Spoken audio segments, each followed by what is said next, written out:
Hi, this is Michelle, Luvafoodie CEO and owner. We are on LinkedIn Live with our special guests today, Jeanette and Daniel.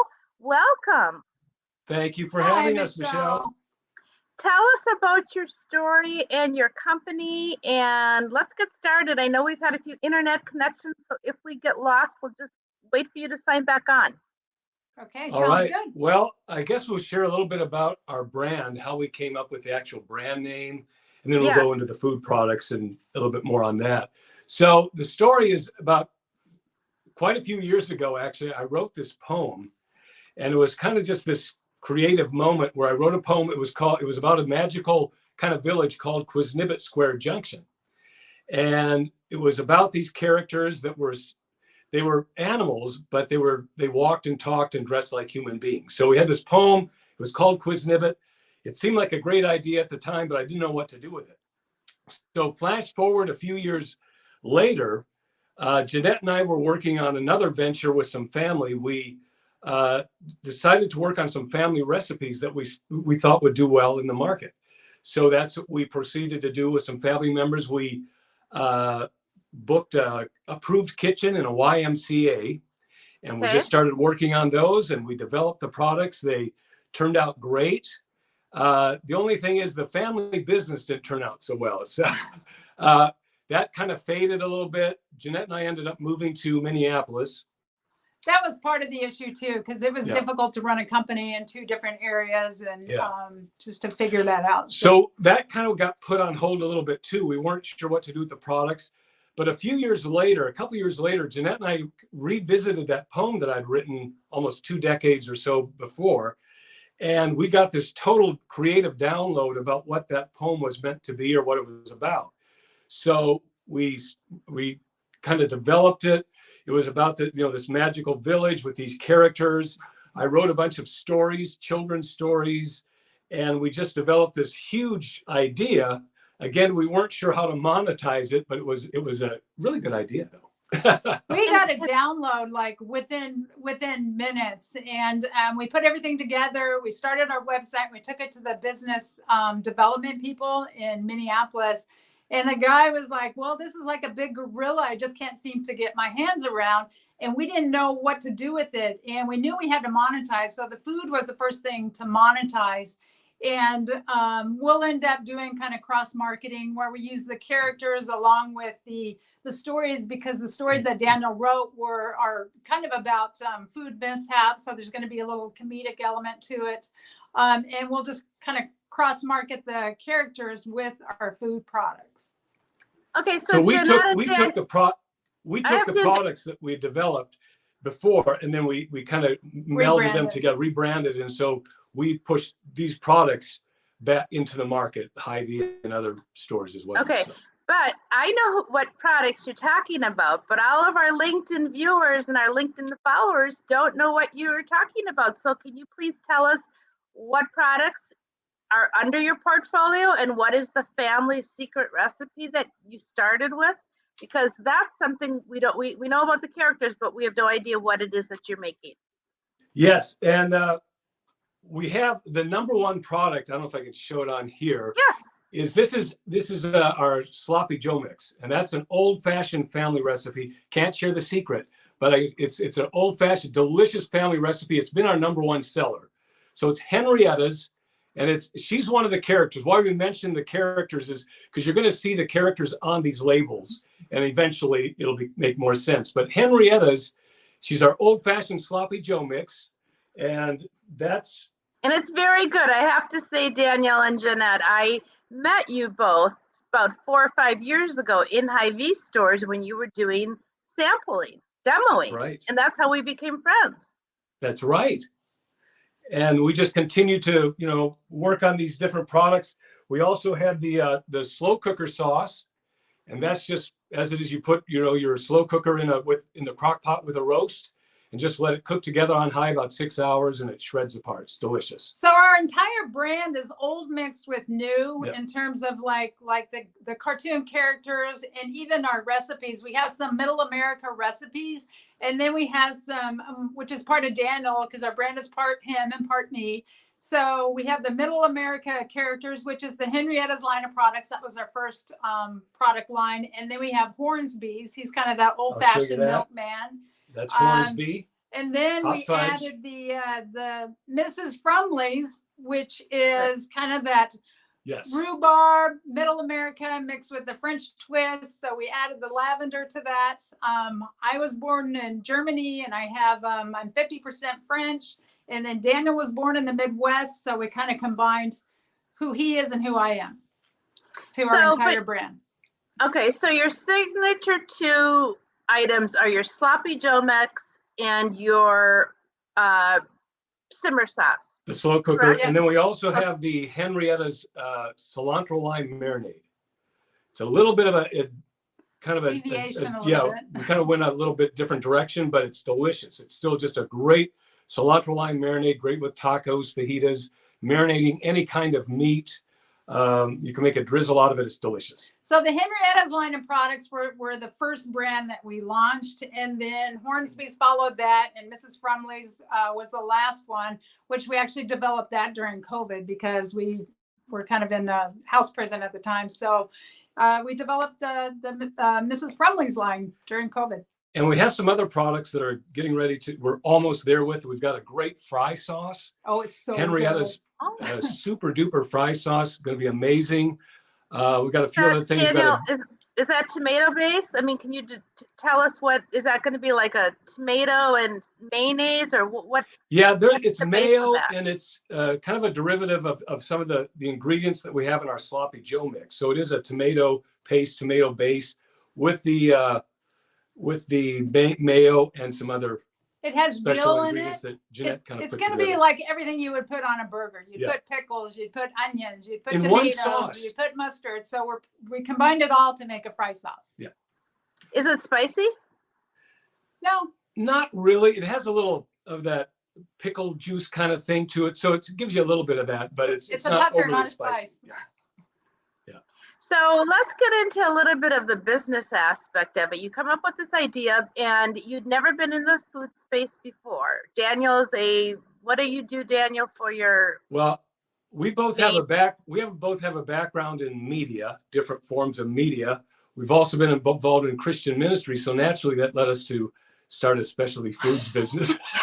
Right, of course. It's funny, somehow, some way, it seems like your calling or what you end up doing kind of has a way of finding you in the most unusual and unexpected, mysterious ways. And that's kind of what happened for us. Who else would be crazy enough to start 3 brands under one brand? It's hard enough to build one brand, but we're building 3 at the same time.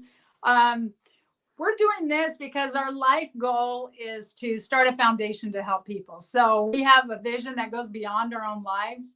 So we want to start a foundation so we can help people. Now that's new news to me, a foundation to help people. What kind of foundation, and what kind of people? Like people that are sick, people that need food? Probably all encompassing. Like right now, our jams are produced at a place called Lamb's Farm in Libertyville, Illinois. So what it is a housing facility that houses people with disabilities. And so this kind of helps them out there. But we want to help people to discover who they are, what they're called to, and what their giftings are. Just to kind of help, there's going to be different facets of it. People that are homeless have other needs than people that are building a business. So we have a heart for the children and for women. So we really want to work on a foundation there. That's very inspiring. And that's one of the goals of my shows, to have people on that are like you guys, who, have a bigger call and a purpose out there, and not just a product. And my mission, of course, is to help others live a cleaner and healthier lifestyle. And that's good. And so I think that's great. I know, Daniel, at one time you had hoped to take the characters into a book, like a coloring book or a storybook. Are you still looking to do that? Yes, because that is what we still want to, sorry, I had to adjust here. That is what we ultimately want to do, is familiarize people. The food products stand alone with them by themselves. They're delicious, but we really want the people to get to know the characters, So yeah, I have a book back here, but I don't think I can There's a reach it. poster. There's a poster of some of our characters. Oh, But wait, there's a book. I wrote There's the a book. story. So I've written about 9 children's stories, and it has to do with all these different characters, the ones that we've mentioned, but also there's others involved in that story. And I wrote, so it's 9 picture book children's stories. I've written a larger chapter book story that eventually what we want to do is bring these characters to the forefront, get people to know them through these books. We'll be selling the books as well down the road. And then our long-term goal is to bring them to life, to animate them and to create film, short films, and eventually a full feature-length film with these characters as well. So that's the big picture. Well, here's an idea, Mrs. Fromley, what about getting how the different mascots have uniforms, like Yeah. at games and stuff? You could have mascots in your characters, and then they could be walking around the stores demoing. That is a good idea, and that has crossed the mind about developing that side of it. Definitely, yep. So we'll cross market all of them. That's our intention, is to bring the characters and the animated short videos, bring it all together. Yeah. Okay. So we're getting older now, so we're just kind of taking every step and moving forward, and we're not stopping. And we're continuing to do what we have done. We're building the food products. We're going to be developing other forms of advertising. Our plan is we're writing some scripts right now for radio, some targeted social media, things like that as we grow too, we'll be incorporating these characters, getting them, even if it's simple animation, getting them involved in some of the ads. But so we're going to kind of grow it that way as well. That makes sense. Yeah. So I just think that after COVID, I think that a lot of the shopping is going to remain online. And so that's why we're building our platform. So we'll do marketing within the individual platforms. Yeah. Absolutely. E-commerce. I'm actually speaking at an event on April 5th that I think you two would benefit attending. Oh. It's the Retail Summit at the Hilton in downtown Minneapolis, and it's all about e-commerce. Oh, that's great. Yeah, that is the direction, I think. It is not going away. It is not going away, that's for sure. So if I'm a consumer and I'm watching this show, where can I buy your products, number one? And number two, if I'm a retailer, grocery store or any kind of retail shop, where can I purchase, or how do I get a hold of you? So if you can answer those 2 questions, that'd be great. Okay, so our email address is contact@Qwiznibet.com, Qwiznibet.com. People can shop online at our website at QwiznibetFoods.com. We're also available on Amazon. And then for wholesale, we have wholesale partnerships with Meat Mabel and Fair. And people can also contact us directly for wholesale pricing for our products. Great. And Daniel, did you want to share something? No, I just wanted to show this is our first book that we have. Oh, nice. It's Odie Dickens, introducing Odie Dickens and Quiznibet Square Junction. So that's just the first book that we have. It's kind of our beginning. There's a few tweaks we're going to do, but this will be the first book that comes out for the public. And your company name is unique. How did you develop that? I probably mispronounce it every time I say it. Say it. No, you say it. It's Quiznibet Foods, and that's came from that poem that I wrote. That's where the word first came out. I wrote that poem, and like I said, but did you just make up the word? Did you just make it up? It just came to me. I don't know. It was a moment of inspiration. That's how I came up with the poem was actually the springboard for the whole vision. Yeah. Got it. So what about what are your short-term goals for the company? I think long-term you want to do a foundation, you want to do animation, you want to incorporate these characters into an animation, which I think is a great deal, a great idea. I know it's worked for Luvafoodie. We've done some animation videos, and it's engaging, it's fun. If you have a jingle to it, that's a good idea. Mm-hmm. So where do you see yourself in the short term, 3 to 5 years? hopefully growing really, really well. Would you like to take my goal is to take Luvafoodie national. Is that your ultimate goal? Absolutely. Yeah. Yeah. Right now, we're still going to, we've grown with Hy-Vee quite a bit in other states. We're in all the different states there, but we also want to hit the Twin Cities Metroplex too, with a lot of the different stores and really kind of saturate that for a little while and build things out that way.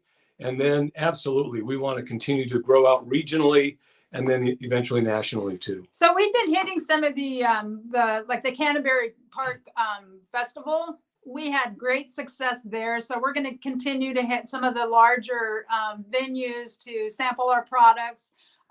There's an excitement there. We had a lot of, it helped to build our email list. We did giveaways there. So it was super fun. So we'll do that to bring customers from the outside in. So we're doing that. We'll continue to build our brand. You're similar to us in terms of wanting to build a brand. We're building the QwiznibetFoods brand, but we have the sub brands under that, the Mrs. Fromley's, Henrietta's, and Hornsby's. So we're going to continue building that and then bringing all the pieces together and doing some cross marketing with the animation and our characters to introduce people to the animation aspect of our brand. And I mentioned the fry sauce, but we have quite a few other products that are coming along too that we'll be introducing probably within the next 6 months, and that will include some other of the characters as well. So you guys are moving very fast with new categories. So you've done the sauces, and then now you're into jams. What is your goal as far as, you're coming out with all these new items really, really fast. Is there something that's driving that growth, or do you just feel like you should just keep adding new items and new categories? We're building the QwiznibetFoods brand, and these are the categories. So we're when we first started, people thought that our name was Henrietta's because that was the first brand under the QwiznibetFoods. And so it's kind of like coming over to somebody's house and you just see one room. Well, we have multiple rooms that we want to show people and then bring the whole brand together under the QwiznibetFoods brand. Yeah. So we had great success at the candy stores. So we're going to try and get into there and get our product merchandise together so that people will know that it's one brand. Yeah. So what advice do you have for any food entrepreneurs? Because I was in the food space before. I was in national accounts. My background was sales. This is new to you two, not being in the food space. What advice do you have for people that are newbies, kind of like you two were, to getting into this industry? Because it's very, very difficult. Yes. I would say don't give up. Yeah. And don't fear making decisions or trying new things. We try new things and try to scale and see what works and what doesn't work. And it's kind of like an ebb and flow where we change things, we move. It's not doing the same thing over and over. Just if something works, keep doing that. If it doesn't work, move on and try something else. Yeah. And you got to, at some point you have to start. It's just like, if you're going to want to do something, you have to start. You're not going to have it all down. You're not going to know exactly how it's going to work, what you're going to need to do. You just got to start. Like we just started, the food products at that YMCA, so we started doing that. And you find out as you go, certain things that you have to get approved or some licensing or some type of certification. In the process, we started, then we started going to little craft shows and things like that. We discovered a co-packer on the way, and little by little, little pieces start to come together. But, and in the process, you'll come up against challenges and more than you'd care to deal with, obviously. But you have to determine that you're just not going to quit, because there'll be plenty of opportunity to do that. But there has to be that passion and just that, there's no option. There's no other solution than going forward, even if that means you're stopping and going, I'm just not going to go back. You're just telling yourself, I'm not going to go back. I'm going to keep going forward, maybe develop some other products, maybe work on another aspect of the business if if you're hitting a roadblock somewhere else. But you just got to determine that there's no other direction but forward. So I agree with you on that. And I think you have to have a strong faith in what you're doing, a strong Yes. belief in your brand, and Yes. because you're going to get knocked down more than you're going to get, I guess, patted on the back, at least in the beginning. And you Yeah. have to have that drive, that passion, that stick-to-itiveness.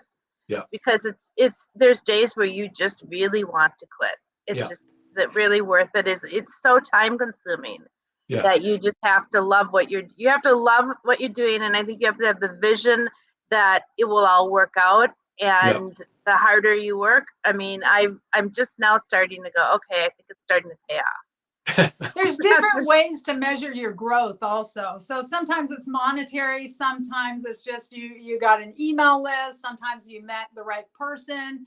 So it's, you have to just get out there, you have to do it, you have to keep going, and you can't stop because the path behind you has to disintegrate so that you have to keep moving forward. And we don't want to discourage anybody. You know, it can sound like, oh wow, it's impossible to succeed, but it's not. It's just there's a reality there that you have to embrace, knowing that, you know, obviously there's not everybody does this, but that reward is there, and if you don't give up, you know, it'll build fortitude for one thing, and you'll learn as you go, even learn through the mistakes.